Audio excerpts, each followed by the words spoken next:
O Camiño da Ría de Muros Noia conta coa súa primeira guía. Antón Pombo definiu esta ruta como amable, curta e un espectáculo para desfrutar.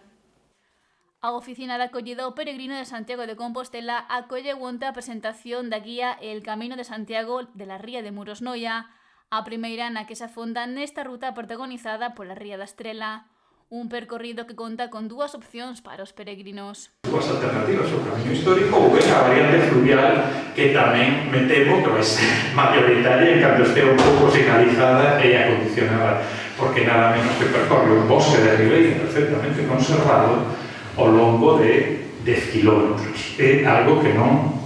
hai moitos lugares en Galicia que podamos desfrutar desto, e menos ainda na costa atlántica. Esa que logo, para rematar, eu creo que a guía tamén é un complemento á información que se está publicando en internet. E definiu o Camiño da Ría Muros e Noia como amable, curto e un espectáculo para desfrutar polas súas paisaxes e peculiaridades. Camiñar pola Viramar e no Camiño Muros Noia, isto se fai durante 3 días, para moita xente vai ser un engado especial, un atractivo.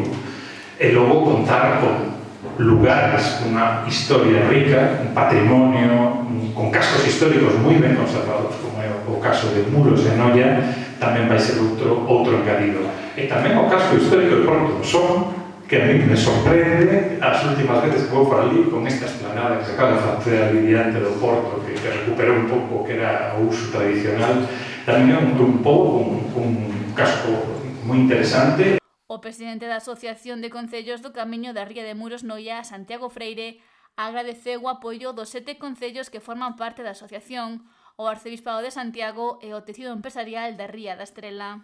Unhas referencias que van a ser moi útiles para todos os que decidan utilizar esta guía, vai a convertir nunha ferramenta imprescindible, cidade debidamente acreditada e toda unha serie de vestixios e de elementos que fan demostrar que non se trata dunha entelequia, sino que algo que está consolidado no tempo, que foi punto de referencia para determinadas peregrinacións marítimas ao longo da historia, facendo referencia, digamos, ao Hospital de Dentro, Hospital. E puxo en valor o traballo da anterior presidenta da asociación, Teresa Villaverde. Tamén estivo neste acto o director da Fundación da Catedral, Daniel Lorenzo, quen destacou que a guía está moi ben traballada e recolle información de interese. Uso de papel, é dicir, para min, a min gustame que unha guía este en papel, pero gustame, ademais, que unha guía este en papel, sino que ademais, como esta, que ten tamén moitas virtudes, está moi ben feita, sistemáticamente moi ben traballada, pero que tamén me agrada moito porque fai que un camiño que pode parecer moi extraño, porque hai un momento onde hai unha ida e volta que pode facer que este camiño parece un tanto extraño, sin embargo, pola calidad dos espazos, pola calidad dos ámbitos. Todas as persoas que desexen un exemplar poderán obtelo próximamente e de balde a través da web caminorriomurosnoia.gal.